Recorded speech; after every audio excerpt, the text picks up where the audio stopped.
All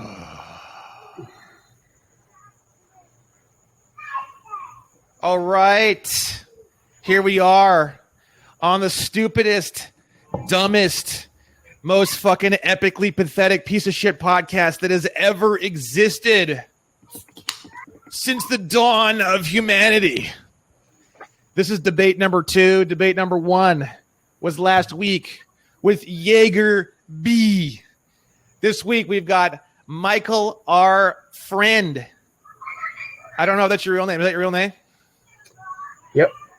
Are you our friend, Michael? I'm a friend.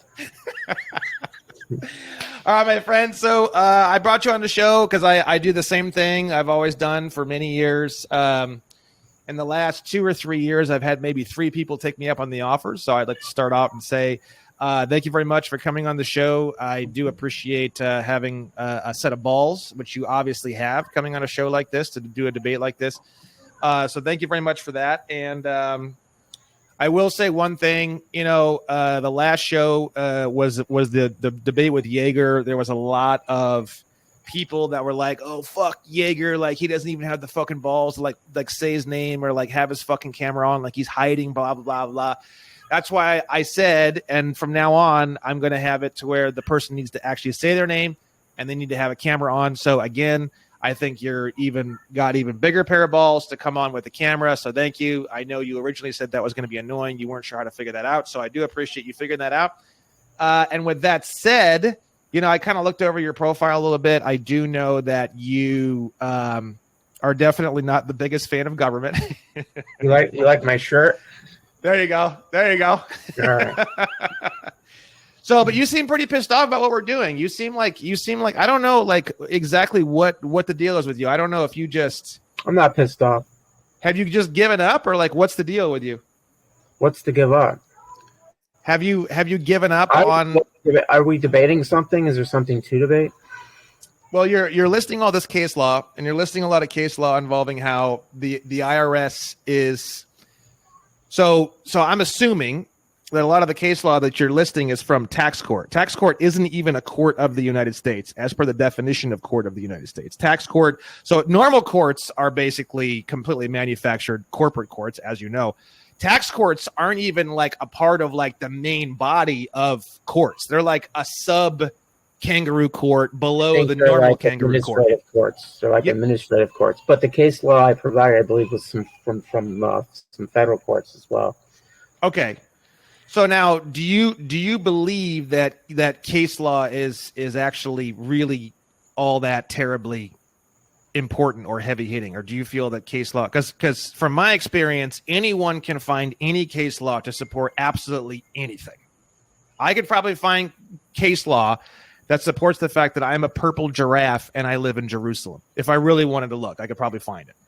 So you're listing this case law. What importance do you think case law has, and what exactly do you think case law even is? Well, it depends on the court. A higher court, like a federal court, takes precedence over tax cases. A federal appeals court, Supreme Court. It depends on the court, the precedence on whatever proceeding you're under. And attorneys use case law all the time to win cases, or provide, push their whatever point they're trying to push. So, in fact, there's a memorandum requirement when you're filing a motion. You have to provide the case law that proves that what you're saying is accurate. Okay, now would you say that the United States Code, the Code of Federal Regulations, and the Uniform Commercial Code, if applicable in a particular transaction, which all commercial transactions would have all 3 of those applying to them, would you feel that case law is higher on the totem pole of authority, or would you feel that statute is higher on the totem pole for authority? The case law sometimes determines the meaning of the statutes. So you're saying that, but what if there's 30 different interpretations of a statute? Well, each case is fact specific, so it depends on the case, basically, the facts of the case. So would you say that it's more important and more valuable to be able to interpret the statute yourself, or to find the original definitions, which make the statute borderline impossible to even interpret because it's so clear, would you say that would be a higher authority than case law, or do you still feel that case law would be a higher authority? Okay, that's how the case law is established. That's how it starts out with the law. When somebody appeals it, they argue and interpret the meaning of the code. So if you have and they would go back to the legislative intent of the actual law, whatever it is, you're just in dispute. So would you say that, so let's say you're in a court case. Which direction would you go as a prosecutor or as a defense attorney? Let's say you were a defense attorney. Would you go in the direction of using case law, or would you go more in the direction of trying to create your own case law by actually battling the interpretation of the statute in a completely new unit of time, with maybe using case law as a way of defending that new interpretation, but actually by creating a new interpretation of the statute in a brand new unit of time? Which one would you choose, and which one would you say would be a better choice? Well, a better choice, if it's in your favor, is to use case law that's in your favor. But if you want to pinhole case law and find something that hasn't been litigated in the appeals court, then you can do that. But the lower court judges aren't going to agree with you because they're just not. So what is it that causes you to come on to our comment section and post all this stuff and say that we're all just wasting our time and that we're all just going to get locked up or whatever? What are you proposing we do instead of what we're doing right now? Well, you specifically, I think you're going to get locked up. I don't necessarily mean your followers going to be locked up, but you specifically, you are going to be locked up. So why do you think that, and what should I be doing instead, and why? Well, I'm not going to tell you what to do, but I can tell you that the way you're going with this is you're going to get locked up because you're actually paying for advertising, right? You're advertising on Facebook. Yeah. Okay, so you're doing paid ads. You're, I don't know, I don't see any warnings to anybody about it's not legal advice, it's this and that. I don't see any of that. So people might take what you say and implement it, and they might get themselves in trouble. And then they might turn around and say, well, I was just following this guy. I was just following what he was doing, right? And, as they say, ignorance of the law is no excuse, right? So the government won't care, but they will come after you because you're reaching more people. You're like the hell's his name? I don't know. I could use anybody. I could use Larkin Rose went to jail. He had a great legal argument. He went to jail. Irwin Schiff had a great legal argument, wrote a book, went to jail, died in jail. Winston Shrout, not so great argument, went to jail. Actually, he was in jail, then he created these arguments, and then he came out of jail, and then he had these seminars, and he was making money off these ideas. And I know I've seen you say, don't do what I do, or the information's free, but this matter, you're still out there with the information. And the government is just a group of killers, thieves, and liars, and they're not going to allow you to do that. So what do you recommend? I don't have any recommendations. I don't give legal advice. So anything I say is legal advice. So everybody knows. So everyone says that as some way of trying to defend some kind of like imaginary boogeyman. Now, you do realize that when you look at the actual statutes as to what constitutes legal advice and all that kind of thing, it's only giving legal advice within the 50 corporate versions of the states. And you do realize that as per 8 U.S.C. 1101 subsection 23, the definition of the term naturalization, the only way that you can live inside of one of the corporate states is by stating that you live under one of the corporate states, right? Now, I have taken a lot of care and time to make sure that I have, naturalized out of. I never have lived in any of the corporate states. I didn't realize it many years ago. But now I have taken the time to make sure that I have gone through all of those contracts and been very, very clear about the fact that I do not live inside of any of the 50 corporate states.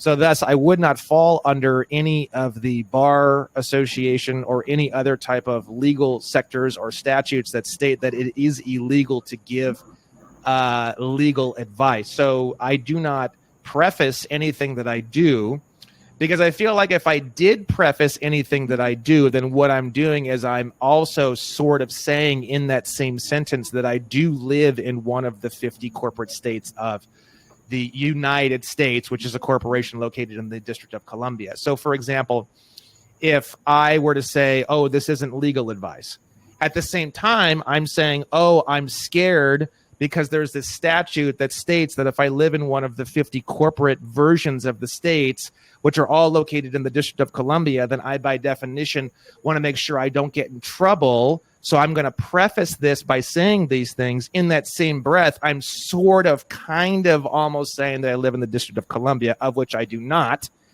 And that is exactly why I do not preface anything that I do or say with "this is not legal advice," because those statutes have absolutely nothing to do with me. I am a foreign government as defined by 18 U.S.C. 11. As per the definition of foreign government, I do not need to have absolutely any official recognition by the United States in order to be a foreign government. The only thing I have to be is at peace. And you're sort of implying that I'm like going against the government or fighting the government. That nothing could be farther from the truth. I'm actually not even in dissupport of the government, actually, and actually real. I believe that if we were to repeal the 14th Amendment and clean up some definitions and re-educate some people on just a few things like U.S. citizen, which is not really necessary if we repeal the 14th Amendment, but it's good. Motor vehicle, commerce, just basic shit, and repeal the 14th Amendment. I'm not even really at ends with the government at all. I actually think that it's a completely workable corporate structure for the most part. I don't really have an issue with it. The only issue that I have is that people don't realize that they're contracting into a commercial world. They're behaving and agreeing as though every single aspect of their entire life is a commercial activity, when we all know it's not. It's just a simple misunderstanding, in my opinion. What kind of contract is it then? It's a contract. Every time you write U.S. citizen on anything, you're as per 8 U.S.C. 1101 subsection 23, you're naturalizing into the District of Columbia, and you're contracting as a commercial entity. Without knowing it, I'm doing that, I'm saying. Yes. Well, that violates basic contract law. I understand that, but the thing is that we live on a planet that is what it is currently. So you can say that. And that is true, yes. But as we both know, there are certain things that we can say that aren't going to get us anywhere, right? From my experience, talking about national as per 8 U.S.C. 1101 subsection 21, talking about the definition of foreign government, talking about the definition of peace, going through all of their codes, and really, really taking the time to understand the commercial structure and then to teach and operate within that commercial structure. I'm literally teaching people how to operate within the commercial structure. I'm like, hey guys, this isn't so fucking bad and confusing. Don't try to kill the government. Just learn about it. Here, I'm going to teach it to you. I don't live in the United States, so I'm not underneath the statutes of anybody that would be in a situation that would have to say, this is illegal advice, because I'm not going to say that, because that would imply that I live in the United States, which I don't. So fuck that. I'm not doing that. I've never done it, and I never will do it. So the thing is that it's a situation where why would they come and lock up a guy? I know guys who have gotten locked up and killed and all that kind of stuff, right? And, frankly, they didn't fit the definition of foreign government as per 18 U.S.C. 11. They weren't at peace. And you could say like, oh, well, peace could mean blah. And we could go off on 2 hours of just talking about peace. And I understand that. I do. Okay. The definitions of peace that I operate off of are from Black's Law. I really like those definitions a lot. There's some other definitions that I found. It's essentially like, look, out of the whole government, you take the whole government, you take the three main areas, your legislation, your executive, and your judicial, and then you take the 15 departments, like the Department of Transportation, Department of State, all the good stuff, right? And you boil it all down, and you say how much of this is really, truly, horribly harmful, right? And a lot of people will say like, oh, well, the police, okay. what is the primary aspect of the police that people hate? And they're going to say traffic. Okay. If you redefine and you re-explain the definition of motor vehicle, and you explain the contractual agreement that people actually have when they go into the Department of Motor Vehicles, and you explain the options that they have, such as going and getting a private DOT number, or if they feel really comfortable having nothing on their car because they don't even really need to have anything on their car, right? The thing is, at that point, what happens is that when someone contracts into the Department of Motor Vehicles, they're contracting into the commercial world, and that's the information that the police get, right?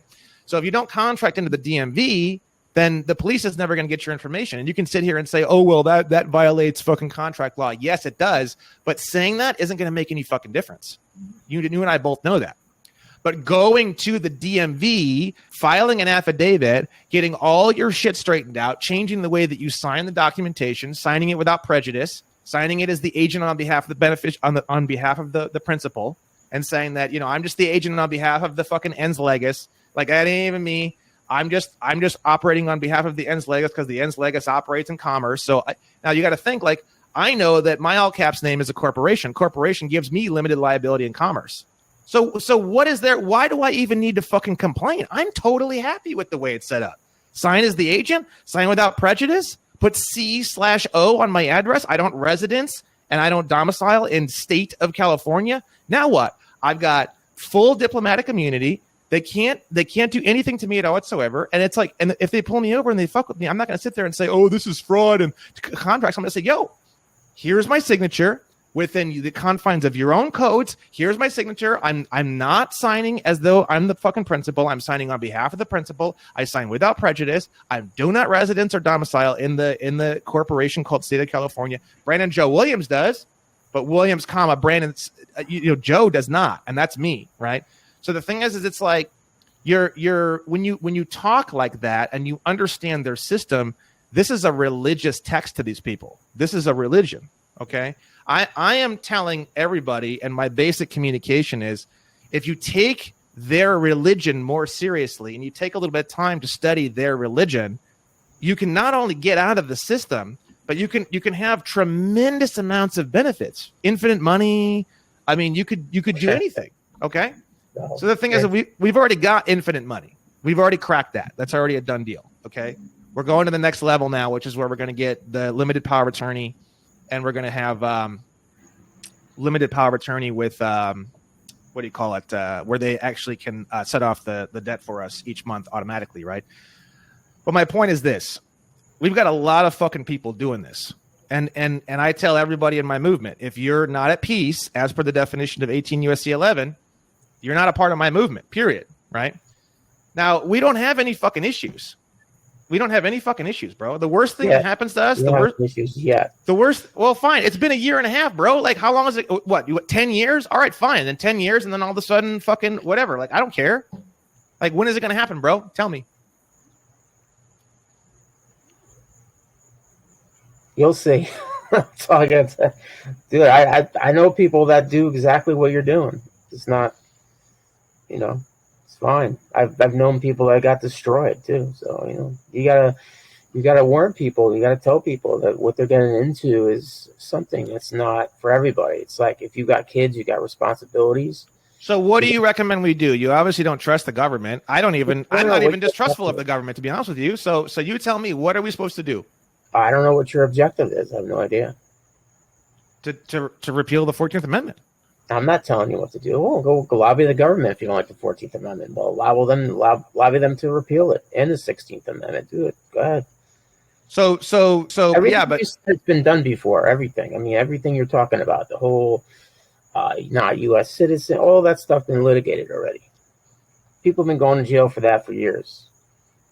In fact, the whole Q movement kind of moves into this area too. They're a bunch of retards. Yeah, so my point is this. You obviously would like to see change in the government. You'd obviously like to see change in what's going on. You're obviously not in agreement with what's going on. So what are you doing to make that change take place? I'm not. What do you want me to do? I don't know. I just live my life the best way I can. That's all I fucking do. So if you continue to live your life the best way you fucking can, do you feel that the system's going to get better or worse without you doing anything about it? I don't give a shit, two shits about the system. I don't care if it collapses tomorrow. It doesn't bother me one bit. I mean, I don't see any purpose of government at all. So why are you so emotionally charged about what we're doing to the point where you have to Because comment? a lot of good people have gone to jail over the stuff like this, and I just don't like to see big movements because people will go to jail. People are going to go to jail, and it's fine if you want to do that as like a political protest, whatever you. I don't know what your objective is. Like, hey, you want to? I'm not protesting anything. No, but one of your followers was talking about, it's a good thing to do to notify the government how they suck and everything. Fine, just you don't have to fill out all the paper. Tell the government that. Just tell them to their face. Just hold the sign. Why do you have to fill out all these paperwork for? I mean, it's like you're saying, oh no, I legitimately, I'm different. Your paperwork's pretty much the same as all these other guys. I mean, all the paperwork's very, very different. It's all very, very different. Coming at a different angle. It's all going to be in the same place eventually. No, it's all very different. This is a very large, you want to talk about interpretation of statute. I mean, you and I both know that it's kind of an infinite level of interpretations, correct? That's why there's so much case law. You understand that the government's not going to agree with you eventually. They're going to say, no, you're wrong. I mean, no, I don't. No, because I'm operating within their own codes entirely and completely. You're going to get indicted. You don't think that they can literally indict a ham sandwich? They're not going to indict you.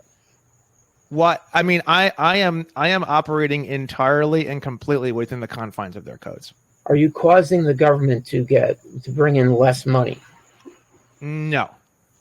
No? You sure about that? Yeah. In fact, it's going to be a lot more, because the thing is, when we start litigating, what they do is they transform all these fucking court cases into bonds.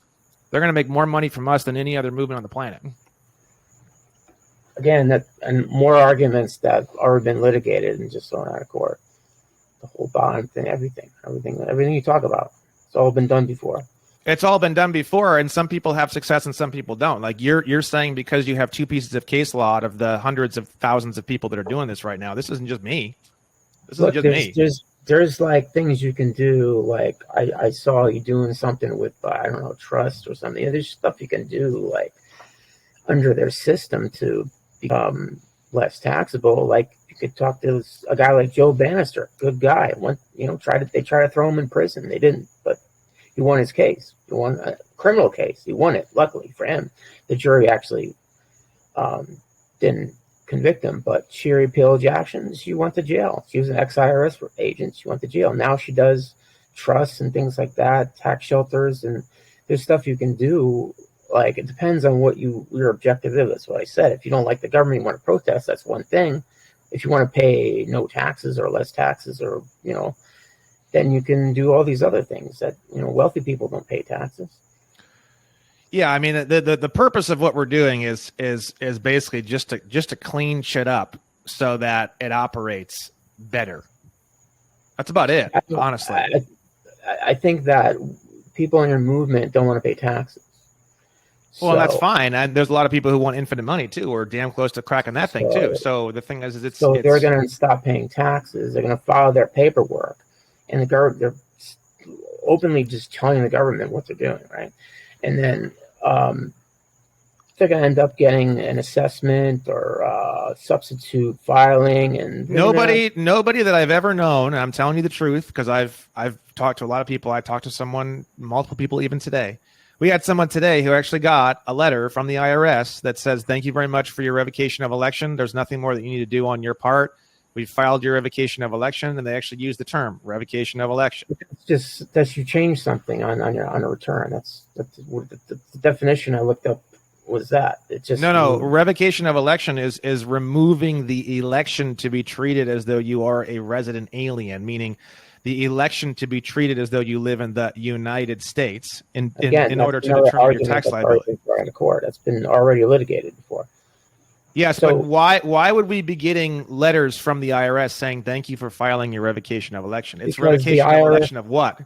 Because the agents or whoever gets those papers. It's just like there's just lower level dummies. Like when you come. No, the thing is that when people to show up in a tax court.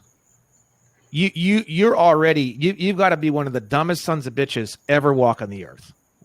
Showing up in a tax court is like MS-13 saying, we have a court case and we need you to come down to El Segundo, the east side of LA or whatever, because we're going to have a court case for you in 2 weeks. Like, it's not even a court of the United States. So you're not going to show up? I'm going to, basically, yeah. So then you lose by not failing your pair. But it's not the thing is that it's not even a court of the United States. It's not even a body of the major court. I understand that, but to show up would be general appearance.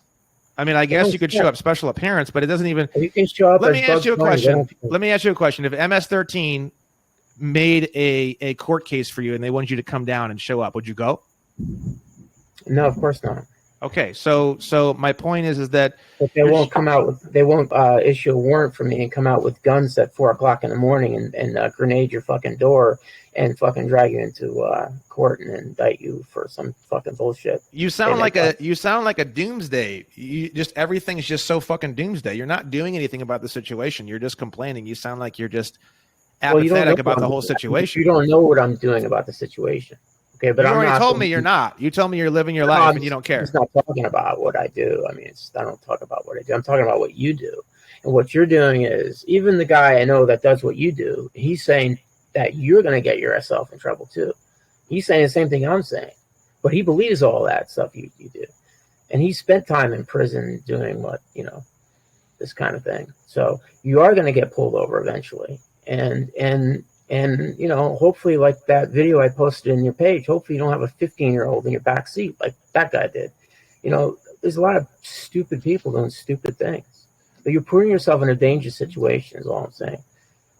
So you're saying that life is a dangerous situation. Motorcycles are a dangerous situation. Relationships are a dangerous situation. It's all about risk. It's all about levels of risk. So if you got nothing to lose, go for it. Have at it. Do what you want to do. I don't care. But some people aren't going to know. They're going to think that this is just like the Holy Grail, and they're going to be the worst fucking. They're going to be pissed that they got themselves in trouble, that they actually listened to what you said. So you think that you're like just saving all these poor people who can't think for themselves or something? Or I don't get like. I'm not trying to save anybody. I'm saying that you have to be more responsible in what you do by saying, look, you could end up in a bad situation. You should be telling people that. I used to tell people that. I don't tell them that anymore because after a year and a half, we never had a single situation pop up. So how long am I supposed to say that for? So it'll take somebody getting shot in the side of the road because they're claiming to have a license plate that they just made up, I don't recommend anybody do that. I'm very clear about what I recommend. They're a sovereign citizen, and sovereign citizens are domestic terrorists, and they should hold you at gunpoint. Yeah, that happened one time with that kid, and I watched the video on it, and he was extremely hostile with the officer, and he did actually have a gun. He was fucking fiddling with it, and he didn't roll his window down, and it's like he fucked everything up that he could have possibly fucked up, and he got shot, yes. And who knows? You know what I mean? Like, you're using one example of an extreme example of which could have been They're already trained.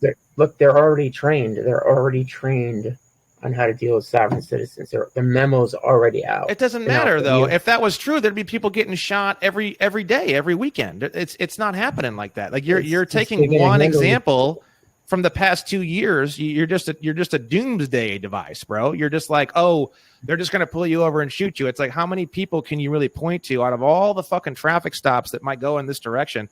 How many people can you point to? It's a ratio. It's a ratio of here's how many people are getting pulled over, are talking about this with the police. Here's the ratio of those people that are getting tickets. Here's the ratio of those people that are getting arrested. Here's the ratio of those people who are having their car impounded, but they're able to walk away. And here's the percentage of people that are being shot to death in their car while they sit there during the traffic stop. Okay. You're saying that out of the one or two instances that I know of out of the past couple of years, and this thing, as I'm sure you know, has grown dramatically over the past few years, like to an absolutely insane level. You're saying that because it's happened to two people, you're taking this extreme focused situation, and you're saying now that everyone's going to get involved in this. This is what's going to happen. You're going to get pulled over. You're going to get shot to death on the side of the road, even though we have And I have a whole page on my website of people talking about the positive experiences they've had, the relationships that they've been creating with the police officers, talking with police officers on the internet, creating relationships with actual police officers. You just think that all police officers are just, they don't listen to anything. They're just mindless robots that essentially just go out with a bloodlust to start fucking mowing down people that they think are supposedly domestic terrorists, essentially. There's all these videos on YouTube of people who are getting pulled over, and in my opinion, they're not even doing a super great job, and they're getting nothing or maybe tickets. They're getting let go, and it's like very, very simple. Okay, I have a completely different way that I recommend that people handle the situation. Do you even know how I recommend that people handle the situation? I don't, but I hope that you tell people not to have court on the side of the road, because that's not where the court is. Like, yes, that's exactly what I tell people. But what I tell people is this: if you're a national, as per 8 USC 1101 subsection 21, that means you're not a member of the United States. You don't live in the United States. You don't domicile in the United States. You're not a resident of the United States. If you fit the definition of a foreign government, as per 18 USC 11, you are officially a foreign government, because you do not need to be recognized by the United States corporation in order to be classified as a foreign government. You simply need to be at peace. As per that, it literally says, does not need official recognition from the United States. It says it right in the definition. Okay. Third thing. So if you're a foreign government and you're a national, and it means you don't live in the United States, it means that you're a foreign government. If you're a foreign government, that means that you call the shots of your own government that you're a part of, which is foreign from the United States. Now, there's certain sections in the United States that talk about how foreign governments have specific diplomatic immunity and how that diplomatic immunity is looked at. There are actual booklets that I have gotten my hands on, one in particular that I have on my state national resources page, which is exactly how law enforcement is trained to deal with foreign diplomats and consulars. There's certain things that they're looking for. For example, a law enforcement officer is trained that they are allowed to detain a diplomat or foreign consular up to the point where they can identify the fact that they actually are one. Because like anyone can say they're a foreign diplomat, of course, right? So if our passports say that we are nationals and we are at peace, right? We are officially foreign governments, and this is how we're getting diplomatic immunity. All you do, you get pulled over on the side of the road. It's very, very simple. You say, I'm a foreign government, or you say, I'm a foreign consular or a foreign ambassador at large, which is the term that they use in the passport as per 8 FAM 505.2. And you say, look, I'm a foreign ambassador, and I'm just, here on business or something like that. It's that simple. And then you just hand them your passport card. You don't roll the window all the way up. You don't freak out. You don't say, I'm a fucking this and that, state national, sovereign citizen, all this other bullshit. You say, I'm a foreign ambassador or foreign consular, and I'm here on diplomatic mission, essentially, right? And you hand them the passport card. Now, from there, we've had a lot of success. It's very, very simple. They take the card, they go back to their cruiser, they check to make sure that what you're saying is correct. They come back to the car, and they always say the same line. They say the same exact quote. They say, thank you, Mr. or Mrs. last name. Have a nice day. And I was actually on a show with a guy who was a part of Homeland Security for 13 years. Or maybe 22 years, actually. I forget his name. Joe something. Really cool guy. And he told me, you know what that line is? And I said, no, we've heard it a million times. We don't know where it comes from. He says they're literally trained to say that line. They're actually trained to say that line. He says, okay, so you have video evidence of this, what you're claiming. We have video evidence of guys that are doing things and getting dismissed from the police, yes, but not specifically the diplomat thing. No, like there are people who are taking a lot of what I'm doing and they're making videos of their interaction with the police, and they are successful. But I've never personally seen a video specifically of someone doing the diplomat thing. No. So why wouldn't you do that? Why wouldn't you record that if it's so successful? I've never had an opportunity to record it. I've only had people tell me verbally through text or whatnot that they did it and it was successful. So that's basically. There's no evidence of that then, basically. Well, there's no but there's also no evidence that there's not. I mean, I have written evidence. We don't prove a negative, so I mean, I have written evidence. I have written evidence. I understand your concern. I have a lot of evidence of videos of other things that people are doing that are along the same lines that have been successful. Yes, but the diplomat thing specifically, which is the main thing that I teach now, it's the main thing that I recommend that people do because it is the truth. I don't recommend it. I don't recommend it because it's a lie. I recommend it because it's the truth within the confines of their own codes. But even, let's just say a cop pulls you over and you do this, right? The fact that he lets you go doesn't necessarily he believes anything you're saying. He just might not want to deal with you that day. Just like the court. Sometimes the court doesn't want to deal with a case. Sometimes the prosecution doesn't want to deal with the case. Even the IRS won't go after you if you don't make that much money. I mean, it's just not worth it for them. Okay, so what are you saying?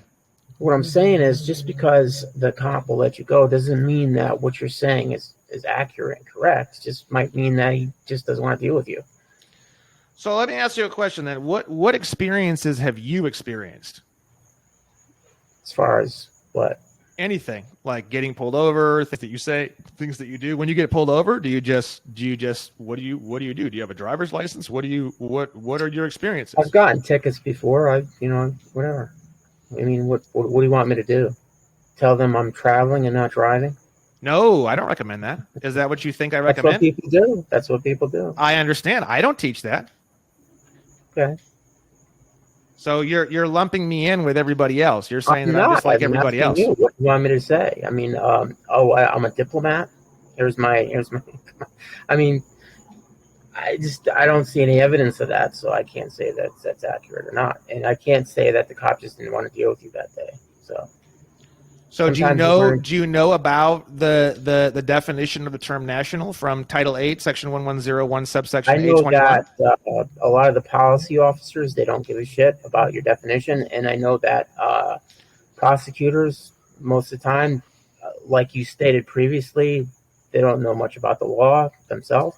Yeah, but Mike, you already told me that the court is not one on the side of the road. I don't ever recommend that. I never once have recommended that. So if you okay, that's fine. But so still, if you're stating that you do understand and recognize that there is such a thing as the definition of the term called national, which is as per 8 USC 1101 subsection A21. We've already established that that is there, and you are aware of the fact that exists. Correct?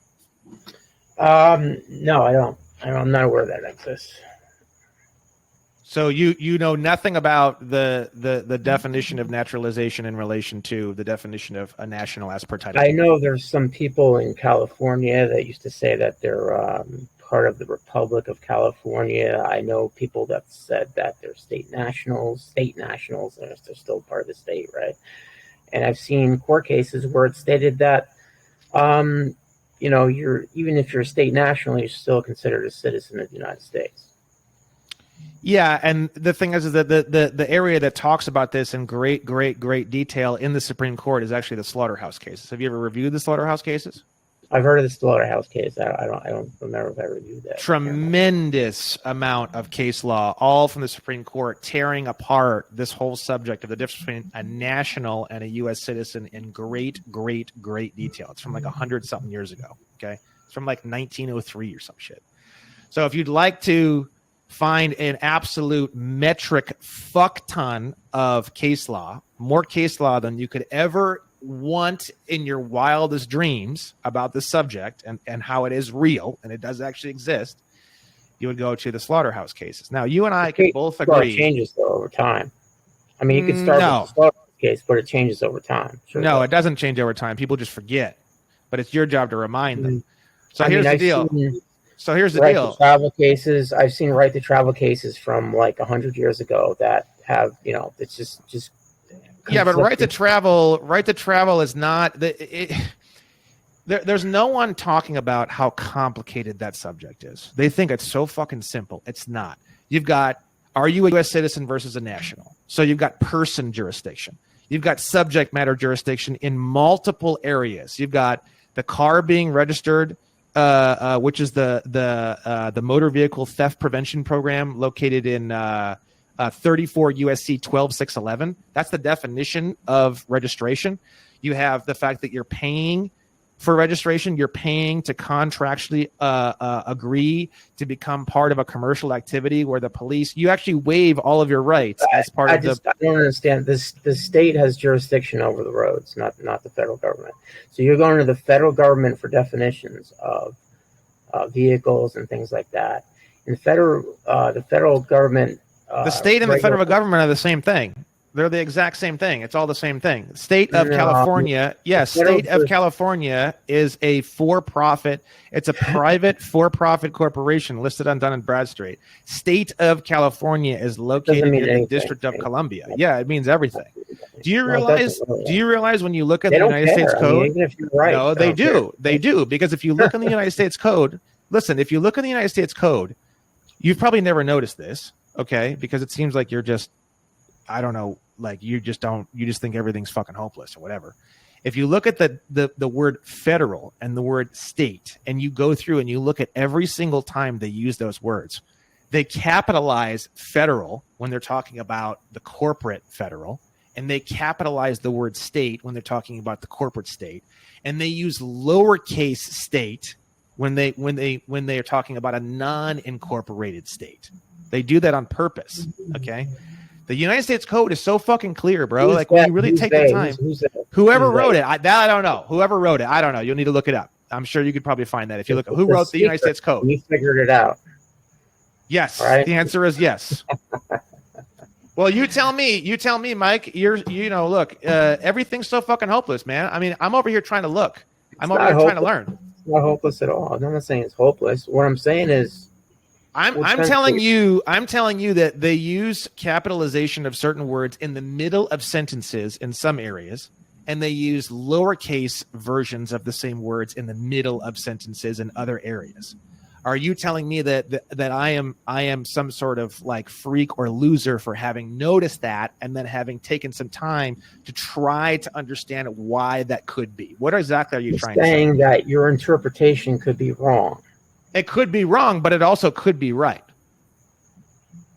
Okay. Do you know of anyone who's ever brought up the fact that the word state and the word federal are capitalized? Has anybody ever brought up the fact that in 28 USC 3002 subsection 15, the definition of the term United States, it says a federal corporation. The word federal in that definition, A, is capitalized. It's not the first word of the sentence. It's the second word of the sentence after an article, A. It shouldn't be capitalized. There's absolutely no reason why the word federal should be capitalized in that section. So why is it capitalized? And why is the word state capitalized in certain areas? But then all of a sudden in the definition of the word national, as per Title 8, Section 1101, subsection A21, the word state, which is the very last word in the sentence, is lowercase. Why is that, Mike? Tell me. You found your pinhole argument, so you can go litigate that when they throw you in jail. You can just say, hey, make your argument. And the judge will say, he agrees with you or he doesn't agree with you. Yeah, and I understand, but you're saying so that he doesn't you're agree saying with you. you're saying that there is no anything. There is no law, there is no anything, and like anything you do, you're just gonna get fucking locked up and like you're dealing with gang members that will lock you up. No, you're not dealing with gang members, because if you were dealing with gang members, there wouldn't be any semblance of law in this country at all. You're talking as though if what you were saying was true, this would be like fucking South Africa, where you're just driving down the road and someone just fucking carjacks your shit. You have to have a fucking machine gun. Yeah. The thing is that no, they're not jacking everybody's shit. The cops aren't jacking everybody's shit. No, it's not. No, it's not even. No, it's not. Like, you live in this false reality, Mike, where you think that everyone's getting fucking jacked all the time. You want to know whose shit's getting jacked? People who are fucking assholes, getting pulled over, being like all fucking crazy, being like fucking assholes, not rolling their window down, being extremely disrespectful, and doing, as you stated before, which is the truth, trying to win a court case on the side of the road, and not even trying to win a court case on the side of the road, being insane. Down your window maybe this much. Whatever. I roll my window down all the fucking way, bro. I don't fucking care. I don't give a fuck. I don't care, bro. I The really cop don't. only has to hear you what you have to say. Doesn't matter. I don't care, dude. I don't care. I don't care. What I'm saying is this: have you ever had your shit jacked? Out of all the times you've been pulled over, how many times have you had your shit jacked, left on the side of the road, or handcuffed? Tell me, Mike. I'm so curious. Let's see. When I was 16, I was held at gunpoint by the police. Did they shoot you? Did they arrest you? Did they steal your shit? Did they steal your car? Did they steal your drugs? Did they steal your cell phone? Did they steal your gun? Did they steal anything from you? When I was 16, they didn't have cell phones. So what did they take from you besides maybe a bit of your dignity during that moment? Well, I mean, it's not fun to be held at gunpoint. I understand that, but the thing is that you're telling me that everybody and their mothers is having all their shit jacked. I mean, why own anything, Mike? The cops are just going to come and take it. It's getting pretty close to that. How is it close to that? How is it close to that? How many people do you know that have had all their shit jacked? They can accuse you of a crime and take everything you have. They can, yes, but like, dude, you're saying anybody can do anything though, Mike. Why live? Why not just go fucking kill yourself, Mike? Why not just kill yourself? The people that call themselves your government, they can do anything to you. I understand. They're not jacking everybody's shit. People are driving around in cars. How many people in their entire lifetime have had their car jacked by the police? I'm not saying it never happens. I'm not saying that, Mike. What I'm saying is that what is the ratio of people who are driving around in their cars, they're getting pulled over, and they're getting their fucking car jacked? Now, let's say their car is all fucked up and there's no license plates. They don't know nothing about nothing, and they don't have a driver's license. And at that point, they're just contracted. You don't have a driver's license. I sort of do, kind of. I signed it on behalf of the principal, and I have a care of, so it doesn't establish residency. If you were pulled over, you would no, fuck no, bro. You gotta be fucking kidding me, Mike. I pull out my passport. Gets pulled over with passport, Mike. Come on. You don't know anything about what I'm doing here. Come on, man. But you're gonna be like anybody else that gets pulled over. You're not gonna have a license when you're pulled over. No, okay. Fuck no. Well, I'm not in commerce, but I don't say that. Because that would trigger the police, right? Yeah, kind of was. Okay. You don't say that. It's all, dude. It's all words. It's all spelling. It's all words. Like, you know that already. Why would I say that? Why would I say something that's going to get the fucking cop pissed off, right? I would say I'm a foreign diplomat and I use a passport to transport myself when I'm in the country, right? And they say whatever they're going to say, and I wouldn't say the word traveling. I wouldn't say the word this. I wouldn't say anything like that. I would just say, look, hey, no problem, bro. Like, you want to write me a ticket or whatever, like, let's just do that. And then we'll just handle this in court. Like, I got absolutely no problem doing that with you. By all means, officer, so make sure you can do your job. Like, I'm not going to get fucking shot. I'm not going to get my shit jacked, bro. Like, it ain't happening. None of our people are getting their shit jacked. Joe Lustica, a buddy of mine, we did a video. He did get his shit jacked. He did. Okay. So I have people who are close to me who have gotten their shit jacked. I'm not sitting here telling you that it never happens. What I'm telling you is that the situations I'm talking about that are dangerous. They got to be careful with it. You could say that about anything, bro. You could say that about motorcycles. You could say that about cars. You could say that about fucking walking down the street. You could say that about eating food. The people that follow you might think that this is just so easy. No, nobody thinks that, Mike. Nobody thinks that. Everyone's fucking terrified. Not nobody, but you and I both know 97% of people are terrified by this information. You and I both know that. Everyone tells me that, bro. I was fucking terrified. I didn't do shit. Someone was trying to tell me about this shit for 2 years. I said, fuck you, you're fucking crazy. And then the first 6 months after that, I was just studying quietly. I didn't say a fucking thing to anybody. It took me 2.5 years before I launched my website and started talking about this to anybody at all whatsoever. Okay, so the thing is that nobody is coming into this thinking that it's fucking easy. Nobody's coming into this thinking this is a fucking cakewalk. I mean, if they did, I'd be like, dude, like, something's wrong with you. You're like disconnected from reality. Okay, it's not simple. It's not the easiest thing in the world. And honestly, emotionally, it's probably the hardest part about doing any of this information. Okay. It is legal advice, though. It's not fine, but it's not illegal to give legal advice outside of the corporation called State of California, of which I do not reside or domicile inside of. You could be hauled before the bar in a bar grievance. I can bar grieve you right now if I wanted to. I don't. No, the thing is, in the bar, I already looked at all that shit before I launched my fucking law group. You have to be located within one of the 50 corporate states. You have to. It even says on their own fucking shit. It says that you have to be located in one of the 50 corporate states. It says that you have to be, if you're practicing law or giving law advice within the state of California. And it's your interpretation that's a corporate state. No, it's state of California is listed on Dun & Bradstreet. Dun & Bradstreet's not a government body. So I understand. It's a business directory. So? State of California is a business. Go on Dun & Bradstreet. I can prove that. Could be it's very both, easy. You know. It could be both. There could be a corporation and could be a body politic. I understand, but the thing is, that's not the government's only concerned with commerce. You already know that. That is what the government, the word commerce and the word government in this country mean the exact same thing. That's why state of California is a corporate body. The federal government's involved. The federal government is a corporation and the state is a sub-corporation. Both of those corporations are located in the District of Columbia. This whole state federal thing, it's all just an illusion. It doesn't really exist. There is no state and federal. That's your interpretation, which the courts don't agree with you. I understand, but if you look at all of the state law, quote unquote, it's all very, very, very similar to what you're going to find in the United States Code. There's not a whole lot of changes of those two things. There might be a couple little adjustments that the state made over the federal, but it all falls still within all the federal guidelines. It's just this little tiny tweak that they do to say that it's fucking state when it's really not. Okay. So the thing is that fine, it's all an interpretation, and I understand that. But the thing is that it's the bottom line of what I'm trying to say to you is that there is an all caps name. The all caps name is a corporation. It's a sub corporation of the Department of Health and Human Services. How is that my interpretation? Because what evidence do you have that it's a corporation? The term public corporation from Black's Law. Have you ever looked it up before? The term public corporation proves that you have a corporation in your name. The term public corporation,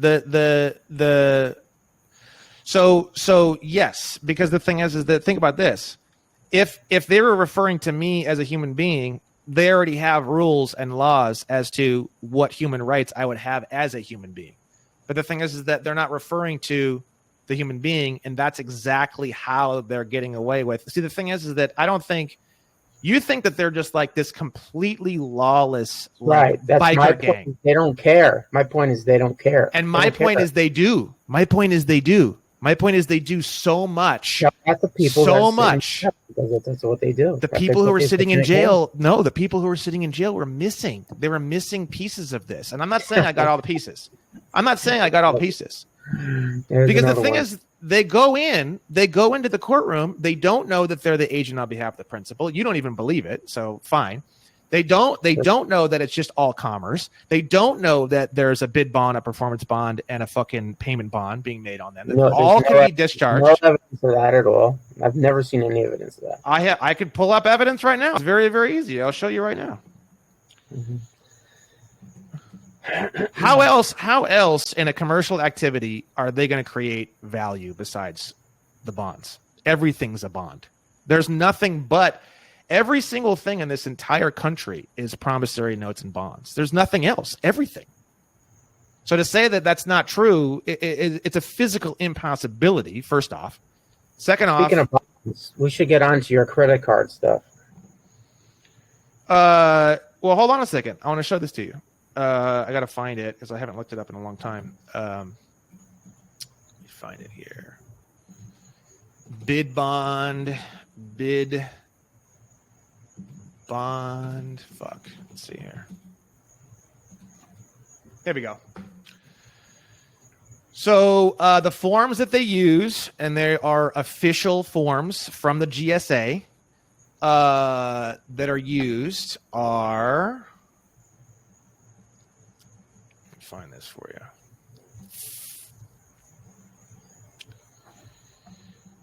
you. So what we got?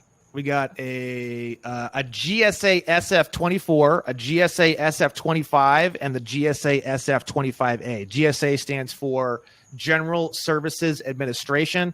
SF stands for Standard Form, and then you also have the OF91, I believe it is. Let me look this up. Yeah. The GSA OF91. I don't know what OF means. I think it means official form or optional form. That form is the release of personal property from escrow form. What's the point? The point is that those are literally the forms that create the bid bonds, the performance bonds, and the payment bonds. What does that have to do with the court case? The bid bonds, the performance bonds, and the payment bonds are what holds a person in prison. And when you understand promissory notes and negotiable instruments, you can discharge those bonds fairly easily. And there are a lot of guys who get yourself right out of prison. Yeah, there's guys doing that. Never, not going to happen. There's guys doing that. There's guys doing that. That's Winston Shroud stuff, man. So there's a lot of guys who have done it and have gotten out of prison. Maybe not for murdering people and shit like that, but I'm telling you, like there's a lot of people who have gotten out of prison using that information. It's all commerce. I've never seen evidence of that. Never seen evidence of that. Well, look it up. You will find evidence. I found evidence. I'm not just trying to defend something. I would never. If you find evidence, send it to me. I'd love to see it. I can probably find some stuff. Yeah. So the thing is it's all bonds. You ever seen the CID network that they have? They actually literally have a whole website where they talk about how I've heard all the arguments. I'm not talking about arguments. I'm talking about an actual website where they openly state that there is a market. It's literally a full-blown digital market. I believe it's in like North Dakota, where they trade the securities that come out of these court cases. It's not even like a hidden thing. It's not a secret thing. It's wide out in the open. You ever heard about this before?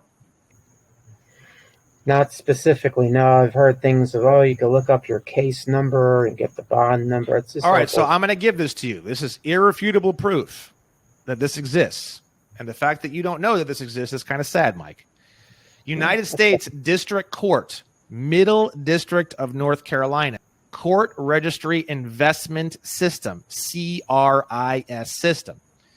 The exact website is N as in Nancy, C as in cat, M as in Mary, D as in dog, .uscourts.gov/court hyphen registry hyphen investment hyphen system hyphen CRIS. It says here, what is CRIS? The Court Registry Investment System, CRIS, is an interest-bearing cash management tool administered by the Administrative Office of the U.S. Courts that provides clerks with an easy, efficient, and safe way to comply with federal requirements concerning the handling of court registry funds. What are the CRIS objectives? So we have all these objectives: market rate earnings, how does CRIS operate, how is money deposited with the court, how does money get transferred to CRIS. All this information is completely public knowledge. All you've read to me is that the court has a way of having an investment fund. Yeah, what bonds and securities are they transferring in order to have an investment fund, my friend? Whatever kind of investments they have, it still has no proof that has anything to do with your case. Okay, so you're making that connection there. It's just they have this whole monster system that they're feeding securities into. So you tell me that's a theory. Yeah, that's a theory. So the website states that clearly. You're saying that I don't have exact evidence that my particular court case is feeding securities into that system. Fine. I would counter that with saying, with the fact that then what securities are they referring to for this fucking giant Why don't system? you ask them? I could ask them. Why don't you ask them? Well, you're the one that found that out. I thought you would have asked them by now. Okay. I mean, this is news to me about this particular thing. I've heard this type of thing before, and I've seen no evidence of anything. So what do you think happens then when you go into a courtroom? Like what exactly do you think occurs? You don't think that there's any corporation, public corporation, every name in all capital letters, fine. You don't think that they're creating bid bonds, performance bonds, and payment bonds. So you think that what do you think is going on in a court case? Do you think we have some kind of like actual semblance of law and we're all just there to kind of figure out what's going on and tell our side of the story so that the benevolent judge can make a decision on what's going on? Do you believe that the judge does not have any financial incentive? Do you believe that, like, what do you believe that the court case and the court number associated with the court case has absolutely no securitization to it whatsoever? Like, what do you actually No, believe? I don't believe that. No, I believe maybe that the judge has his pension funds and he has things like that he's might be he might side with the bank more than he should because he's got his pension funds and stuff like that. So what would feed into a judge's pension fund? I mean, his pension fund is like BlackRock and Blackstone, all those companies. They run the So you think that there's just these people that are up high up that are just jamming money into his pension fund just on a whim? They just send him money occasionally. Pension fund. He has a pension but fund. How is that pension fund funded? What are the flow lines that flow into that pension fund? However, they're funded through the government. The government funds the pension funds. I don't know. How does the government fund a pension fund? Because if let's say the court cases weren't securitized. Let's just say they weren't. Fine. If they weren't securitized, the only money that the court would be making is in court fees. I paid for the last court case that I filed, I paid $435 in court fees. So do you mean to tell me that you believe that the pension fund is funded through maybe some percentage of the court filing fees and that's all? Or what do you think is actually happening here? Well, the judge is a state employee, so that would be the state pension fund. So you think have you ever taken the time to look on Dun & Bradstreet and realize that all of these little courts are actually just little corporations and the judges are usually the key principal inside those corporations? The judges are not key principals inside the corporations. They're listed as the key principal. I'm not saying that. I've never seen that. Never seen that. Okay. Take a look. Pretty interesting. I understand the whole thing of Dun & Bradstreet, and of course listed as corporation. They do business. They hire people. They hire people to clean the fucking floors, whatever. They have to do business. So let me get this straight. You believe that that because the judges have pensions and because they are state employees, that they just have a normal run of the mill pension just like anybody else, and there's no securitization of the cases at all whatsoever on the back end. Is that truly what you believe? I haven't seen any evidence of that, so I can't believe it. No. Okay. Do you have an opinion or an idea based off of everything that you've seen in your life that there is a probability that it could possibly be securitized? Or are you saying that from what you've experienced and the experiences in your existence and in your life, you're more of the mentality to think that these cases are not securitized at all? Which category are you in right now? Being that I don't see any evidence and I don't see any reason for it, I don't think they're securitized at all. Okay. Dude, you take a shit and they fucking securitize it, bro. I mean, like, I don't know what to tell you. Like, I get your point on it. I mean, I just don't, fine. I guess there's not really anything more that's going to be said on that. So fine. And I'm not going to get into the financials with you because if you don't believe that, if you don't believe that, there's no point in getting into the financials with you. There's absolutely no point. Let's just say they were. What are you going to do about it? Nothing. There's nothing you can do about it. Oh, you're not going to get it. Whoa, dude, you're fucking no. Okay. I don't believe people file your magic paperwork and they get out of jail. I don't believe that stuff. I've never seen any evidence of that. All right. What are the three elements? Let's just say, for the sake of argument, that things are securitized. What are the three things that you have to have on a security in order for it to be considered a promissory note or negotiable instrument? Three things. What are they? What are the three things to consider something a promissory note? An instrument or a negotiable instrument or a promissory note or security. What are the three things that... I don't know. It was like a contract and offer acceptance, things like that. I don't know. No. I don't know what you're talking about. Securitization. It's got to be written. Value. It's got to be written. It's got to be a promise to pay, and it's got to be signed. Now, when there's a performance bond, a bid bond, and a payment bond, when I say that it has to have three things in order to be considered a promissory note or an instrument or a security, number three, and it's not like number three like 1, 2, 3. I'm just saying I'm just listing these off without any significance of the numbers. It's just I'm just numbering them to keep it organized in the conversation. whose signature are they referring to in terms of creating that security or that bond or that negotiable instrument? Whose signature has to be on it in order for it to be considered alive or active or manufactured currency? Do you know the answer to that question? Your signature? Exactly. So who holds all the fucking power, bro? Who holds all the fucking power in the commercial transaction? If your signature is the one that they need, who holds power? And you're going to say, oh, they don't care. They're all fucking mobsters. They're just going to do whatever they're going to do.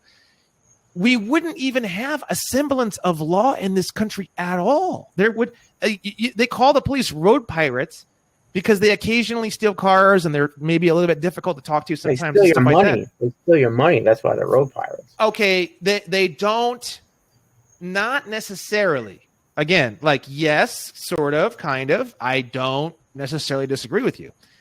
But they're creating bonds. They're creating securities on the side of the road. They're actually invoice security manufacturing officers. And again, whose signature do they need to have in order to create that invoice? So what do people do? They say, here's your ticket. You just need to sign. The signature is not. And yes, it's a lie. And yes, it's not a contractual agreement because the thing is that it's fraud. Yes. It's contractual. You're just agreeing to appear. That's the whole purpose of signing the thing. No. Well, that's what they tell you. That's what they tell you. In lieu of bringing arrest and taking the custody, you sign a promise to appear. That's all it is. That's what they tell you. But what is a promise to appear? By definition, it is a performance bond. That's your interpretation of it, right? Is it written? Let me ask you a question. Is it written? Absolutely. Okay. Hold on. Is it a promise? Is it a promise to pay or perform? Second question. Is it a promise to pay or perform? No. It's not a promise to pay or perform. Are you saying no to that? There's nothing to perform besides to show up. Okay. Is it a promise to show up? Yes. Good. Then it's a promise to perform. By definition, it would be a performance bond. You're not performing anything. That is perform. To show up is performance. Yes, by definition, that is performance. Being in a location at a certain time is performing. So let's go the other way. Now, hold on. Number 3. Is that article or piece of paper, which we've already established is written and it is a promise to do or pay something, is it signed? Yeah, yes or no? Signed. Yeah, but it's no yeah, but it's just yes. The answer is yes. Now it's not always signed. I'll give you that. Sometimes fuck this and they throw it in the car and it's not signed. Okay, people in the chat crack me up, man. Everything's a tribunal court, which is military court based on. I understand. Bullshit. I understand. The bottom line is that a lot of people have never been to court on your site. They crack me up, man. So here's the deal. It is a lot of people have been to court, by the way. It is written. It is a performance bond. It's a performance to you have a choice. You can either pay or you can perform, which means show up at this particular location at this particular time. It's a fucking bond. Either way you look at it, they just give you the option. Not necessarily. No, you could be arrested for a misdemeanor. Let's say operating unregistered motor vehicle. I understand. I'm just saying misdemeanor. The definition of a ticket. The definition of a ticket. Let's just stick on this one thing for a second. The definition of a ticket is an instrument, a bond, a negotiable instrument, a security. It's not called a ticket. You what? It's not called a ticket. If you have a ticket, a ticket by definition is a security by definition, whether they tell you or not. They call it a summons. Yeah, but a summons is just another way of saying performance bond. That's what you said. Yeah, but the thing is that, look, if the government is a commercial entity, by definition, consent would have to be a part of it. So the thing is you have to realize, now I'll tell you one thing. Sending in information and getting a ticket beat with the information that I have, you can go down my social media. I've got that for days, bro. Days and days and days. I got that shit everywhere. I got a whole page of my website where all it is just successes and stuff like that with either financial institutions or getting tickets eliminated using this information is so fucking easy, bro. We've got so much evidence of that. It'll melt your fucking skull, bro, because they are promissory notes. Okay. So again, I agree with you. You don't win a court case on the side of the road. You win it in court or through the courthouse or through the county clerk or something like that, right? Now, one of the ways but let's say you don't sign. Let's say you're taken into custody. Then what? Well, the thing is that when you don't sign, it's an interesting situation because there's a lot of people who still get in trouble and stuff like that. Yes. Now the thing is that if the cop says that you signed and he submitted the information and you got served this particular thing and you never rebutted that particular thing, yes, you get into a situation where they're going to do whatever they're going to do if you don't, respond to it in some way. But we do a lot of things where it's like that. You're on the side of the road. You refuse to sign. They take it into custody because you won't sign the promise. Oh, I see. So that is, that's it is what it is. I mean, the thing is that I don't necessarily not sign the ticket either. They want their bond. Because the bond goes to the courthouse. You're taken into custody. You don't sign anything. Yes. Okay, so you're taken into custody. So there's no signature. You're brought before the magistrate. There's no signature. Yeah. So the thing is that at that point in time, that has happened. Yes, but again, that's not always going to happen either. Another thing is that you also have to realize as part of your bond, the whole thing. There's no signature. Yeah, and the thing is that there have been a lot of reports of people who have gotten arrested in those kind of situations. There's people who get out the same day or the next day. Yes, it's an inconvenience for a lot of the people that I have. And plus, by the way, all the people that I have talked to that have experienced that particular situation, they upon asking them lots of questions and upon really getting a grasp of the situation, they didn't handle the situation very well. They allowed the situation to become high tension and hostile in an emotional sense, right? Every single person that I've ever talked to, which is many people who have had a situation where they refuse to sign the promissory note or bond, called a ticket, which that's not what it is, who have gotten arrested or something not great has happened. They were very hostile, very, very hostile toward the officer in emotion and tone. Okay. So the thing is that it's not, you're saying it's so black and white. It's all black and white. They're just road pirates driving around, stealing everyone's shit, shooting everybody. They're just driving down the street, just doing drive-bys. The whole purpose is to create revenue. That's the whole purpose of. I understand that. But so the thing is that pirate. That's exactly what it is. Yeah, and if you have that mentality and you get pulled over and your mentality is this dude's a piece of shit fucking road pirate, well, chances are that situation and that experience isn't going to go that well. I know a lot of great cops. I buy cops lunch. I bought these cops lunch. These two cops that I saw in fucking line like 2 years ago, they still wave at me and say, how you doing and stuff like that, okay? And you say, oh, well, fuck them. That's just one particular circumstance. And when they pull you over, it'll be a different story. Fine, maybe. But my brother's a fucking cop in the sheriff's office. He doesn't fucking drive around doing that shit. He doesn't think that's right. So the thing is that every person and every police officer has an ability to think for themselves to some degree. And I understand that you're not going to be in agreement with that. You're like, they're trained and this and that. It's like, dude, these aren't like human beings are not just Pavlovian dogs. Okay. Yes.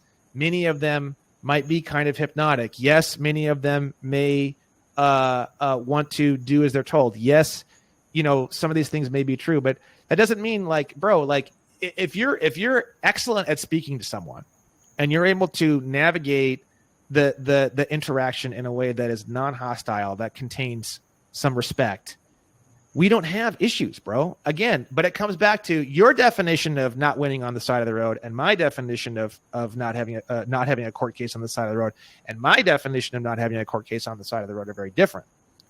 My definition of don't have a court case on the side of the road is window down, smiling. How are you doing? Hands on the steering wheel. Thank you very much, officer. It's a pleasure to meet you. Like, fuck it. Who cares, bro? Like, I don't fucking care. Like, who cares? Like, I'm not going to kiss anyone's ass either. It's not about kissing ass. Or just look in his boots a little bit. Okay, fine. You might think of it that way. I mean, I do the diplomat thing. So it's one of those things where I do it a little differently, right? But I'm going to say, hi, officer, how are you doing? Good to see you. I'm a foreign diplomat. I already realized that, you're going to be detaining me until you can verify my identity. I'm completely fine with that. If you need anything else from me, please let me know. Okay, thank you. Here's my passport card. Okay. And as per 18 USC 1545, all land travel, sea travel within the boundaries of the United States, I can use a passport card. So there's a special 24-hour hotline that all the police have that they can use, that they're supposed to call the Department of State to determine someone's situation using the passport card. And that comes from the fucking book I have, bro. I've got a book that teaches law enforcement how to handle diplomats and foreign counselors, right? So they go back to their squad car. Their system goes into the DMV. It's all commercialized. They don't have access into the fucking Department of State. So they have a 24-hour hotline. There's literally a fucking phone number inside the booklet that I got that they call. And they say, hi, my name is Officer blank, blank, blank with Los Angeles County Sheriff's Department. I have someone here who I'm detaining who has told me that they are a foreign diplomat or counselor, and I would like to verify their information with the Department of State. Yes, sir. Give me 1 second. They give the person, I don't know what information they give them. I'm assuming it's the number on the passport card. Then the person on the other line says, that part I don't know. I don't know what the Department of State actually says to the person. Like, yes, he's a foreign diplomat. Yes, he's do not detain. I've heard things, but I've never actually like completely nailed down with evidence that particular part of the interaction. Then they take the card, they come back to the person's vehicle, and they hand them the card, and they say, you have evidence of this. I have evidence of everything I've told you except those particular parts of the interaction. I don't know how those particular parts of the interaction. You have evidence of people saying they're foreign diplomats and the police letting them go. That's all. Yes. Yeah, verbal evidence, not on video. Yes. Not on video. So they didn't record the interaction. No. This day and age, when everybody records everything, they didn't record the interaction. People get nervous. I don't know what to tell you. A lot of people, it's a first-time thing for them. We're printing off diplomatic plates now. That's for actual foreign diplomats, not someone gaming the system. I think that's correct. I think you're gaming the system. The definition of a foreign government. Let's read it. That's people always say that, and I thought the same thing for a long time. You're claiming to be a foreign government. That's basically what you're saying. A national is a foreign government by definition, and I'll prove that to you. Watch right here. So 18 USC 11. The term foreign government includes any government, faction, or body of insurgents within a country with which the United States is at peace. And here's the most important part: irrespective of recognition by the United States. Then you go to 18 USC 112. 18 USC 112 talks about the protection of foreign officials, official guests, and internationally protected persons. If you go down to the various terms that are used in this section, we have 6 different terms. We have foreign government, foreign official, internationally protected person, international organization, national of the United States, that's 8 USC 1101 subsection A21, and official guest. So a national of the United States is an internationally protected person. They are a foreign government. They are an international organization. They are an official guest. I use all these terms all the time. I use all these different terms all the time. Because the thing is that once you become a national, and you become a national through the naturalization, this is so fucking simple, bro. 8 USC 1101 subsection A23, the definition of naturalization. So fucking simple, bro. Naturalization. The term naturalization means the conferring of nationality of a state upon a person after birth by any means whatsoever. So when you're at the DMV and it says, are you a U.S. citizen? And you say yes, by the definition in Title 8, Section 1101, subsection A23, you just naturalized. If it's that easy to naturalize into the United States, it's that easy to naturalize right the fuck out, my friend. It's that fucking easy. Oh, by the way, the S that's used in 8 USC 1101 subsection A23 is a lowercase s. It's not referring to the corporate states. And again, that's your interpretation. Fine. Certain areas, they use the uppercase. Certain areas, they use the lowercase. You tell me what it means. It means something. It means something. We both know it means something. Everything in the fucking U.S. code, everything in these fucking codes means something, right? Now, you want to say the definition of a U.S. citizen. So we're going to go to, I think it's 34 USC 9102. 31, 34. Hold on, this one I need to look up real quick. US 9102. 42 USC 9102. Okay. 42 USC 9102. Subsection 18. This is the definition of United States citizen.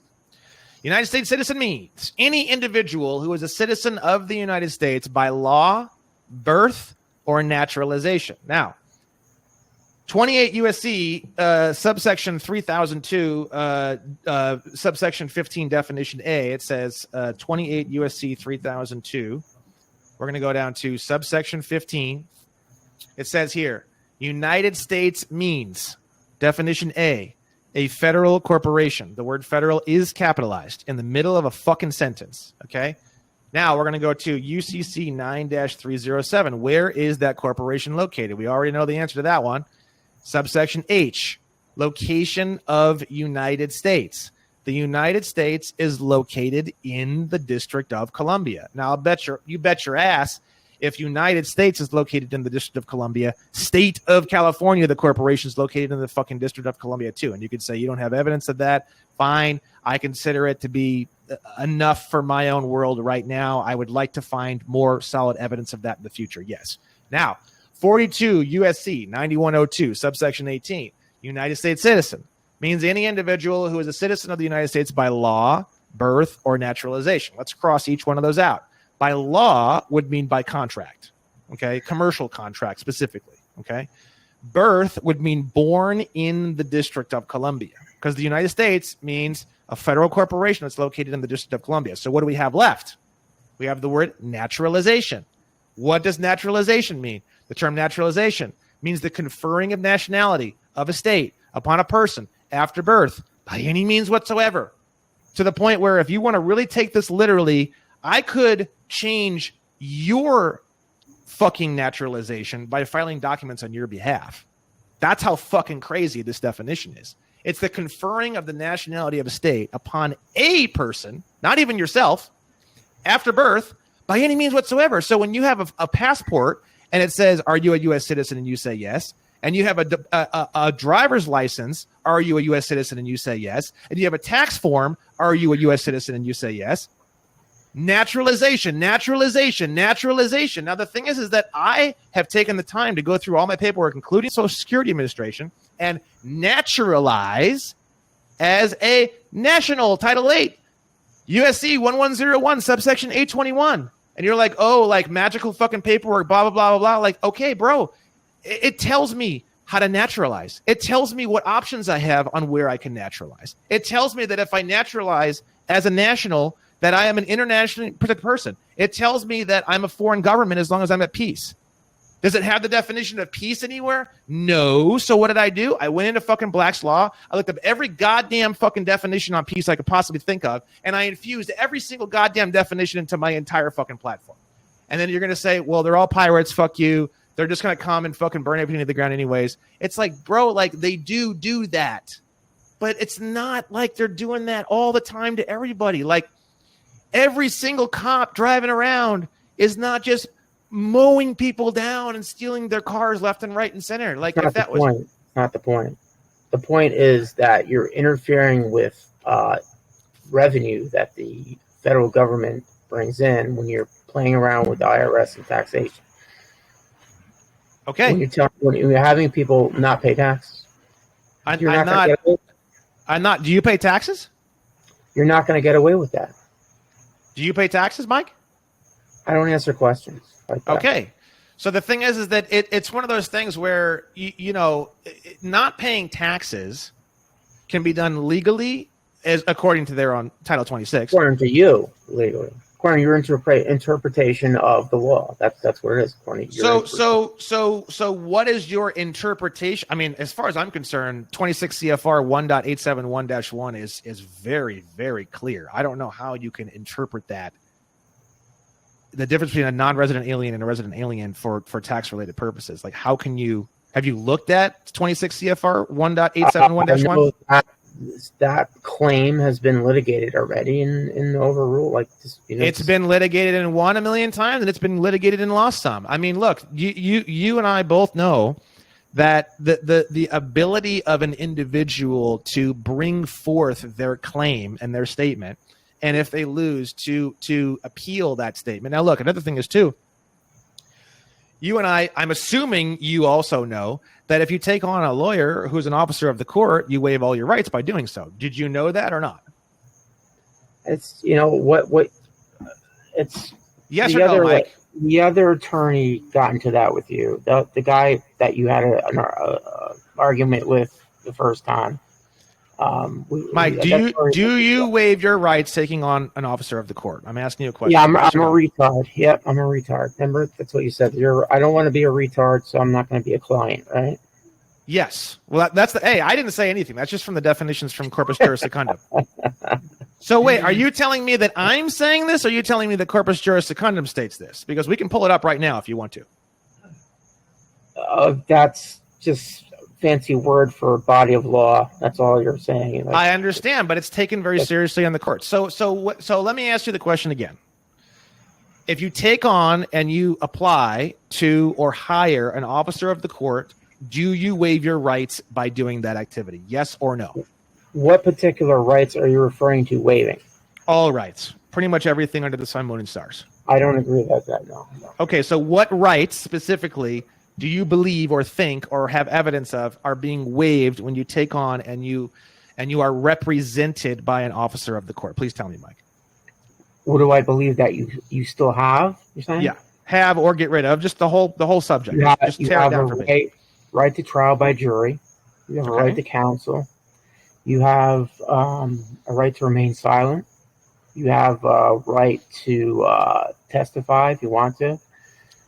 You have a right to assist your attorney in your defense. You have all kinds of rights. Do you believe that by taking on and becoming a client of an officer of the court that you waive absolutely any rights at all whatsoever by doing that action? I didn't hear your question. Do you believe or do you think that by taking on and becoming a client of an officer of the court that you waive any of your rights? Do you waive any of your rights by taking on an attorney? An officer of the court specifically? None that I can think of, no. Okay, so then there's nothing to talk about here because I that's what Corpus Juris Secundum is very, very clear about that. So I don't know. If you can't present yourself and you need someone else to do it for you because you literally can't even communicate. That just says, no, it's not true. You're just not legally competent. Legally competent. Yeah, legally competent. What's the definition of not legally competent? You don't understand the legal system. So that's why you hire somebody that does. That's not the definition. Same way like the attorney explained to you that you're going to hire somebody, a mechanic to fix your car because you don't know how to do it. Yeah, I understand, but it's you're not competent enough to fix your car. You can't even look. You could know nothing about the system, and you could walk in there and just present yourself. And I've known people who have done that, and the courts will actually kind of assist you in doing it as long as you're not a fucking dick. So the thing is, I understand. So what I'm saying is that you don't even try. You don't even go up to bat. You're not even willing to even fucking talk. You're just like, nah, fuck all that. I don't know anything. I don't want to know anything. Like, how is that not a child or a retard? Like, I actually almost agree with the fucking system on this one, personally. That's not a child or a retard. Your liberty is imbalanced, especially when you're in a criminal case. You've heard the term that, if you represent yourself, you have a fool for a client, because you're emotionally involved in the case. And it's hard to make the good decisions when you have this emotionally involved in your mind, because an attorney can make better decisions or help you to those decisions because he's remote, he's detached from the situation objectively. Yeah, I understand that. I do understand. So you've had people ask you for advice, right? It's not because they're retarded. It's because they want to make sure they're making the right decision. They want to talk it over with you. Yeah, but advice and representation are two very different things, my friend. I mean, these big names like your O.J. Simpsons and your Wesley Snipes and all these guys, they didn't want to learn anything. They didn't want to know anything. They just said, "I'm going to pay you, and you tell me what to do, and I'll do whatever you say." That's, that's what your typical mechanic relationship is. That's what your typical, accountant relationship is. That's what your typical everything relationship is. I mean, you could have co-counsel. You could have, somebody. Yeah. Now that is totally different, in my opinion. Completely different. That's a totally different world. It doesn't mean totally you're a different retard contract. because you're hiring an attorney. You're not a retard. If you're being represented, I'm just reading out of corpus juris secundum. Like, I'm literally just reading out of the fucking exact text from corpus juris secundum. Like, and you say, oh, that's just a whatever. I understand. It's considered literally in between in terms of importance. It's considered higher than case law and lower than statute. That's pretty much an old interpretation of old or new doesn't matter. In a courtroom, it doesn't matter. It could be 150 years old. It's just as acceptable as anything else. Age doesn't matter in a court case. But my point is this. Go ahead. My point is this. You just think it's all just fucking, why even bother trying, essentially. That's basically your position on this. What I'm saying is, if you want to be a protester, like a tax protester, I'm not a tax protester. Whoever said I was a tax protester? What I'm saying is, because a lot of your followers are like that. They're like, fuck the system's fucked up. Whatever. I mean, people can believe whatever they want to believe. I don't believe that. So, I mean, and if people are really, really freaking out about the IRS and they fucking post a bunch of hate shit about the IRS, then they kick them out of the fucking group. That's going to help you with your willful failure to file charge, because that way you can say you thought you're doing the right thing. No, it's got nothing to do with that. If someone lives in the District of Columbia, as per Title 26, they have a tax liability. And that's what I know, but that's what you think. You think you're not liable. So that's cool. That's going to help you out with your case when you get charged. So what do you think about all these people who are walking around, who are teaching all this stuff and have been teaching this stuff for a long time, who haven't been charged? So you think it's just a matter of time, even if it's 40 years? There's different types. It looks like you might actually believe what you're saying and you want to help people, which is okay. There's other people that are charlatans, like Winston Shrout. He's a con man and a criminal. There's people that rob people for money, and there's different types of people that do this stuff. And there are people that don't go to jail, and there are people that don't get charged with crimes. And pretty much the government leaves them alone because they're just not worth their time, because they only have so many resources. So what they do is they take out top dogs like Winston Shrout. They'll take out you because you're promoting the stuff, and they'll take out other people that do that. Okay, I mean, even Wesley Snipes only served 1 year, 8 months in prison. Yeah, but he was a victim. No, I know, but I'm just saying he's one of the most high-profile IRS tax-related cases that's ever existed. But he was a victim of, the guru that put him there.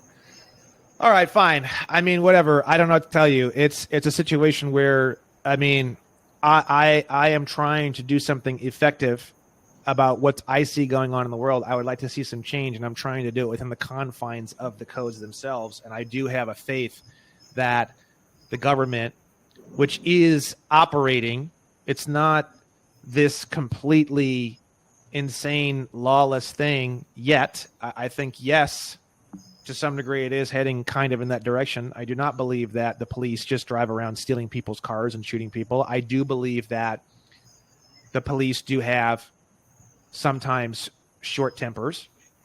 And I do believe that if you do not handle the situation with a somewhat stable mind, with some, fair amount of respectful communication, and you treat them like complete trash, even if in your own head you think they are complete trash, from my experiences, a lot of it comes down to a mind game, where if you can respect the fact that these people believe that the revenue that they're creating is important, they have been brainwashed just like anybody else. Does that make them completely non-responsible? No, I don't think it does. But I don't think that they're driving around with bad intentions and they just want to crush everyone and take all their fucking money because they think they're doing a good thing. I've talked to a lot. I talk to cops all the time, bro. I just don't think that's.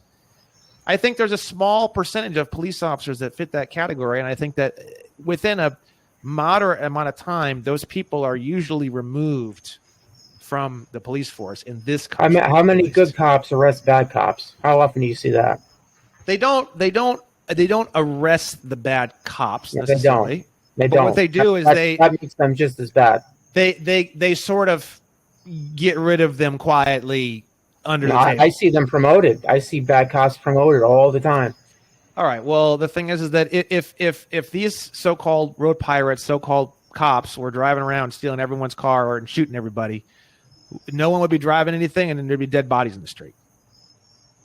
But I'll tell you right now, in 37 years of being on this planet, I've never once seen someone shot on the side of the road by a police officer. I've never even known anyone close to me, really, that has been shot on the side of the road from a police officer. So, someone running from the cops or someone who's got a felony and a stolen car, or like these kind of things, obviously, those are situations that can get pretty crazy pretty fast. But there's a lot of videos that are popping up on the internet now that I get sent and stuff like that, where it's very, very simple. It's just they get pulled over, they say something very, very simple. It might get a little tense for a moment, and then they either get the ticket or they're told to go away, or they ask for a supervisor. The supervisor does come to the scene. Sometimes it becomes tense, sometimes it doesn't, and everyone goes home. And I think at the end of the day, I don't think police officers want to get into a gunfight on the side of the road, even for their own safety. I just don't think that's a reality. I think it's a very sad reality that you have that puts you in this situation where you think that these boys in blue are all out to get you. And I think that if you truly believe that, that is what you're going to experience in life.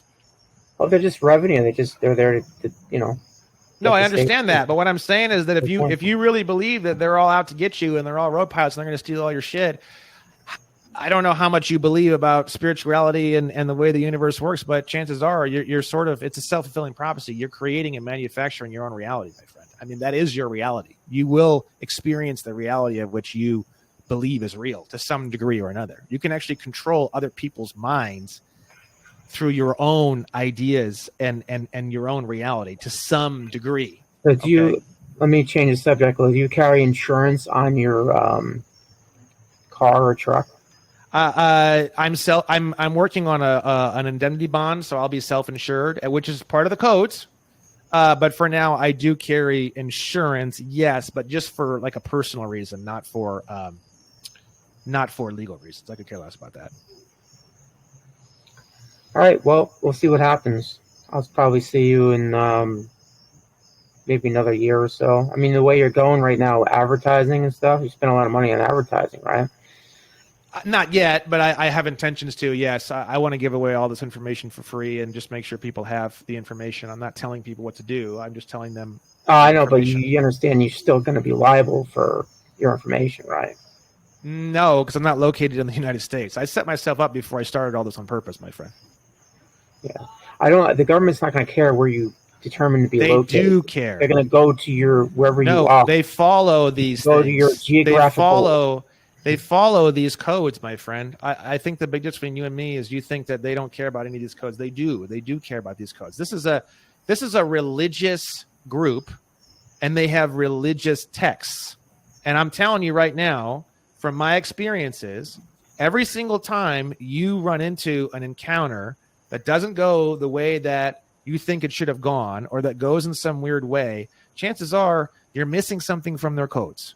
Because when you start to look at their codes and you start to decipher all of the codes, which is nearly impossible, I'll agree with you there, which is why we focus so much on the definitions of the words. That's really, in my opinion, where all the secrets are located, because all the definitions are all just completely manufactured. They're not the same definitions you're going to find in a normal dictionary, but they're very clear about all the definitions.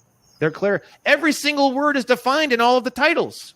The only words that I've ever had to really, really dig like a fucking crazy to find information on and to find definitions for is the capitalized definition of federal, the capitalized definition of state, and the lowercase definition of state.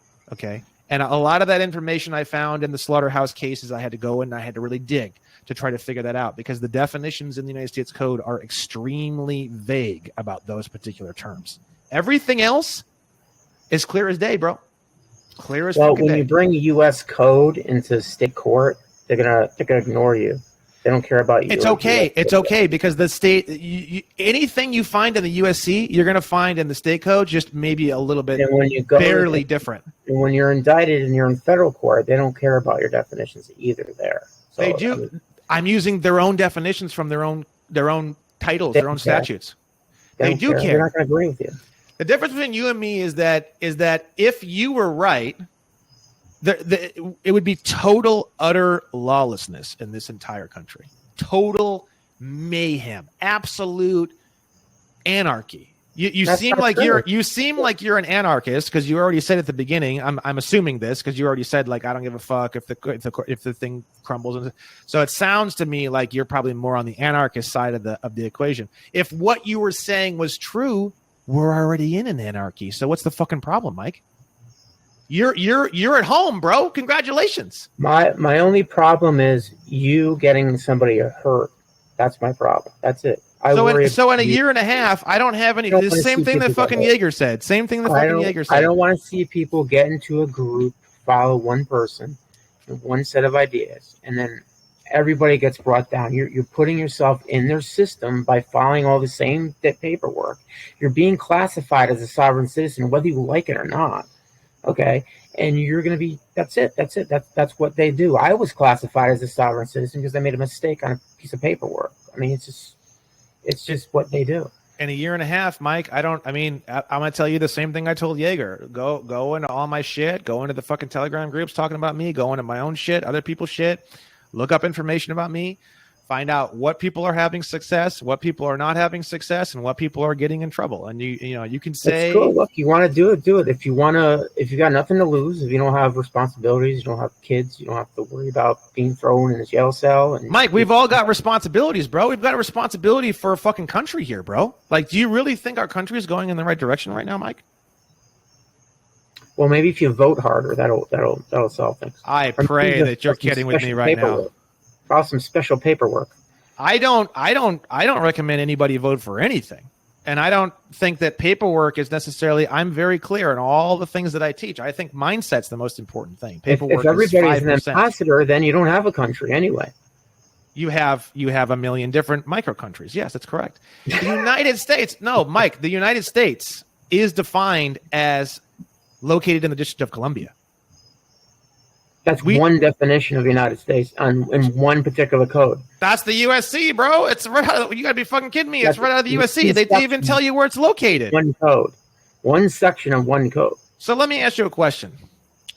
Which pertains to that section, usually. Do you believe or do you agree with me when I say that the federal government is a corporation? I believe that the federal government has a corporation to do business, maybe like hire and fire people and shit like that.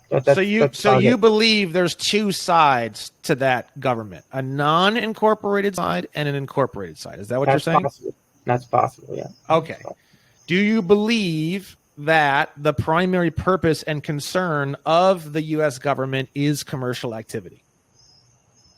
The primary purpose of the federal government is commercial activity? Is that what you said? The primary purpose and interest and focus is commercial activity. Do you believe that is true? That's one of the, I guess it's 18 enumerated powers the federal government has, and that's part of their powers is to regulate commerce. Sure.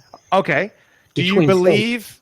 Yes, but that's where the real fucking scam. I just stated before, interstate, right? Yeah, not intrastate. Yeah. So, but if all the states are all located in the District of Columbia, it doesn't really matter anymore. So, yeah. Anyways, that's a whole nother conversation we can't get into. I have to leave here in a minute. So, so if that's true, do you believe that the government is sort of very carefully not educating people and sort of very slyly allowing them to unknowingly contract into commercial activities into every area of their life in order to gain a jurisdiction over each individual person? No. You don't believe that? No. So what is the definition of the term motor vehicle? What's the definition of the term motor vehicle? Yeah. Well, it depends on where you are. So the Each definition state of has the a term, definition. The federal code has a definition. The state has a definition. All these things have been litigated. Like I said, I understand that. sometimes the government leaves you alone. Sometimes they throw you in a cage. If you So, want so the to roll the dice, definitions are the do it. definitions for a reason, though.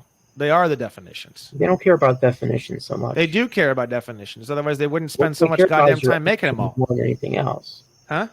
What they care about is your actions more than anything else. No, what they care about is that you're following the codes and you're following the definitions. They're not going to of say, those codes. "Oh, this guy's an ambassador. Oh, we're going to leave him alone." They do that all the time. There's no evidence of that, though. There is evidence of that. Even seen it. all the diplomats that are in America right now from other countries fit the same category. It's the same exact I haven't seen any codes. evidence of that either. Have you looked at it? Have you actually taken the time to take a look at it? I haven't seen it. Give me some evidence. I'll look Okay. at it. Sure. So 18 USC 31, the definition of motor vehicle, subsection 6.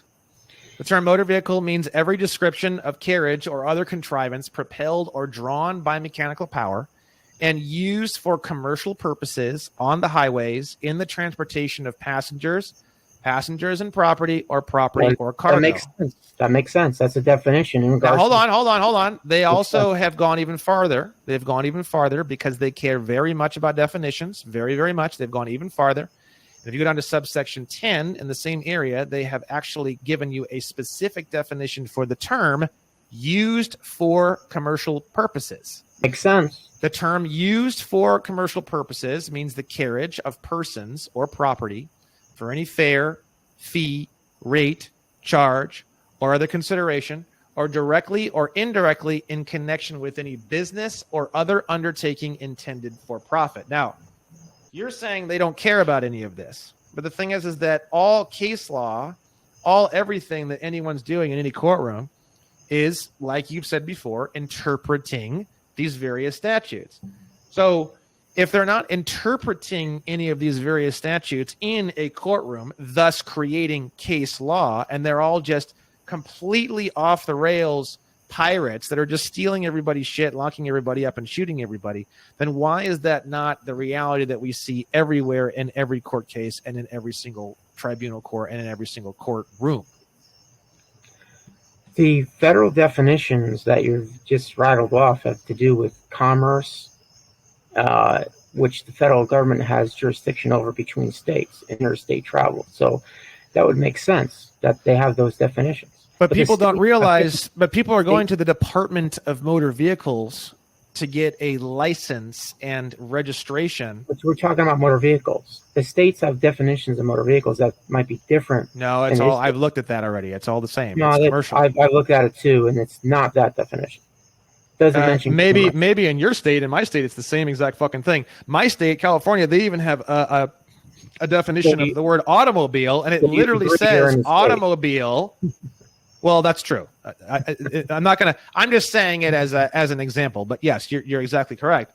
But I'm just using it as an extreme example. On the state of California's Department of Motor Vehicles website, which you can look up right now, you can look up the different definitions on the state level, quote state level, right? They literally have the word automobile, and it says a vehicle that's used for non-commercial purposes. They have it right there listed, right? So this is not. It's very, very clear that the government is like you said, their jurisdictional elements is commerce. It's just that no one knows this, and they haven't really taken the time to help people understand it. Okay, so that's not true. Like, people have tried this stuff over and over and over again. There's a lot of people, dude. There's all these people that are doing what I'm doing, and none of us are getting in any trouble. So you're just saying. I'll tell you what. In the state of Connecticut, there's a playbook, and when you start this stuff in a courtroom, you know what you get? You get a psych eval. That's the first thing right off the bat. A psych eval? What is that?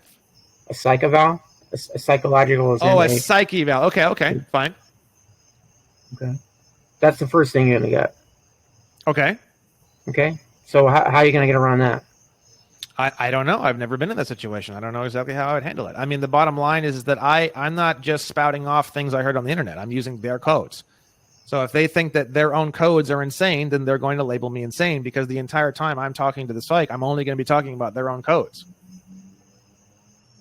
That's, you talk codes all day long. They don't care. They determine that in the lower court. They'll determine that you're an operator and you're operating a motor vehicle, and that's it. You can say whatever you want. We have lots of examples of people who have their shit straightened out. Now the thing is that you can't say that you're not driving a motor vehicle when you have a driver's license, which is for a motor vehicle, given to you by the Department of Motor Vehicles. Oh, A you license cannot have a license and still a license plate that was given to you by the Department of Motor Vehicles, and a registration tag that was given to you by the Department of Motor Vehicles. You can have no license and drive around or travel around with a car that has no license plate, and they're still going to charge you with the same thing. There's so many examples of people that I've talked to that don't even have a license plate at all, and they're driving around, and the cops just pull them over and then let them go too. It goes both ways. So that's the thing. So they're going to get let go. They might not get let go. It depends on if they want to waste time with you. It depends on. We can both agree on something, and I think this is where we're going to have to end off on this.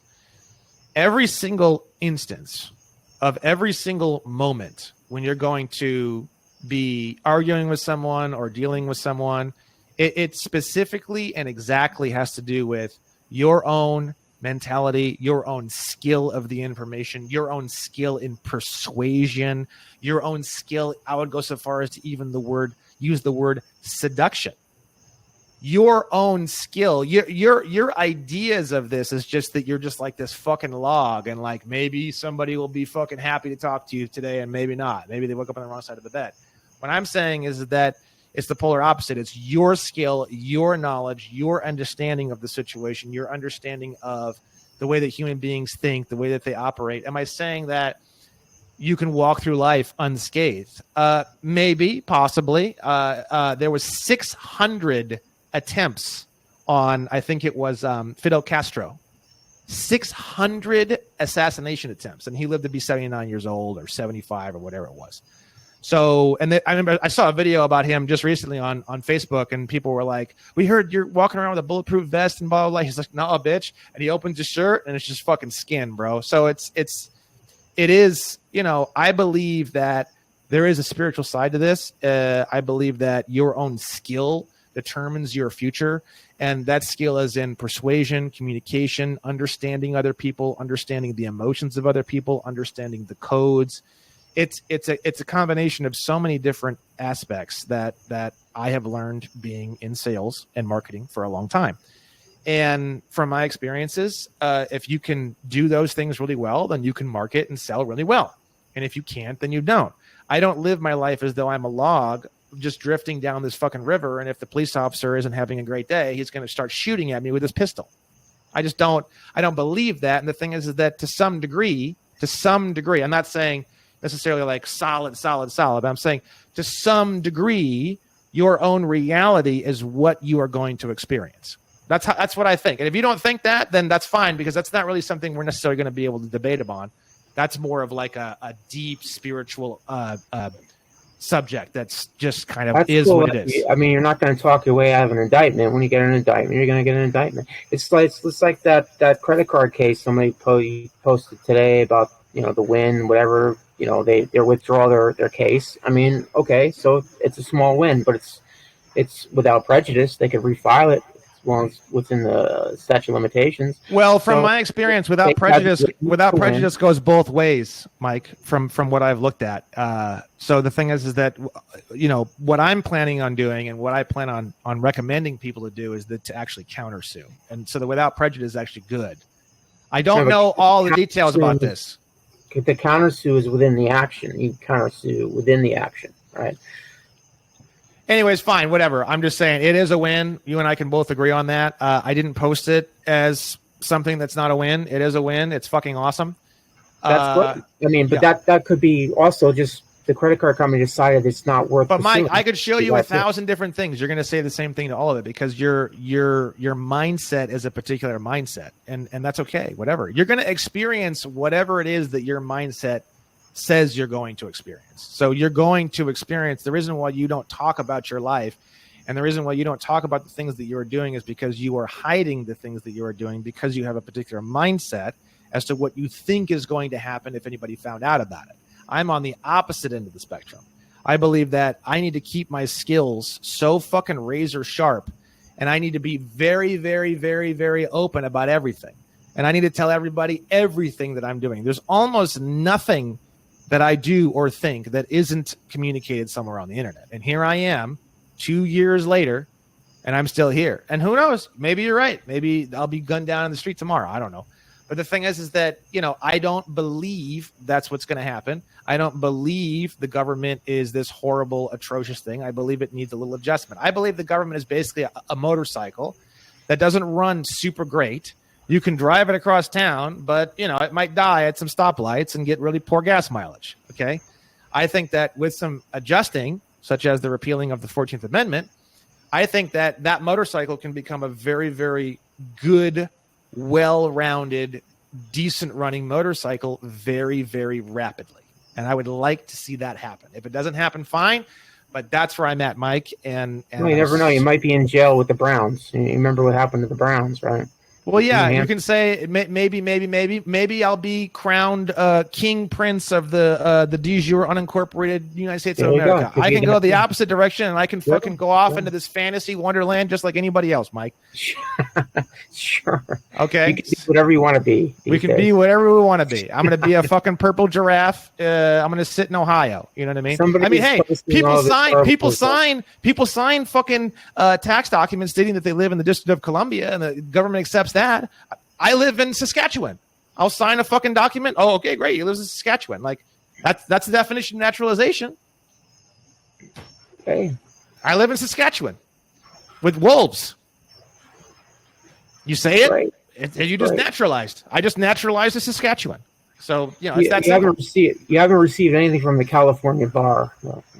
No, that's good. I'm not in California, so it wouldn't matter. Not the California Franchise Tax Board either. Well, I got some stuff from them. That's how I got into all this. The EDD was fucking with me. This is a long time ago before I started doing this shit. So that's what got all this stuff. Brown went down because her U.S. citizen passport, Mike. This is what I mean, man. These people go off and these well, Mike, there really is. If you look at 8FAM 505.2, there's a lot of information, and you can also look at 41 CFR 51.3. Oh, fuck my ass. Hold on. That's not it. I haven't looked at this in a long time.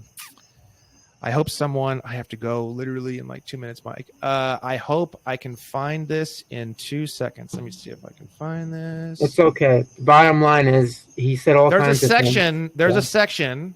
Still ended up in 22 CFR 51.3. 22 CFR 51.3 is types of passports. Okay. If you look at that section, it clears up all the different types. And if you look at the DS11 passport application form on the upper right, it has little boxes, D, S, NFR, and you can relate 22 CFR 51.3 with the DS11 application form. Then you can also look up, just type in 8 space FAM space 505.2, which is a passport endorsement section from the U.S. Department of State. Now, you're saying it's all bullshit. There's, whatever you're trying to say. There's a lot of information here. We could go 3 hours just talking about the different types of passports, the designations of the different types of passports. How do you get the different types of passports? What experiences have we had getting the different types of passports? And, so your point that there's just no information here and it's all bullshit is irrefutably not true. And well, okay. I'm just going to hope and pray that none of your followers find themselves in trouble. They're responsible for themselves ultimately. But, I agree with you. I agree with you entirely. I hope for the best. Don't want to see anybody get hurt. And that's my whole thing. I appreciate that, Mike. And I'm in the same boat as you are, my friend. All right. I'm going to get off now. All right, G. Thank you. All right, man.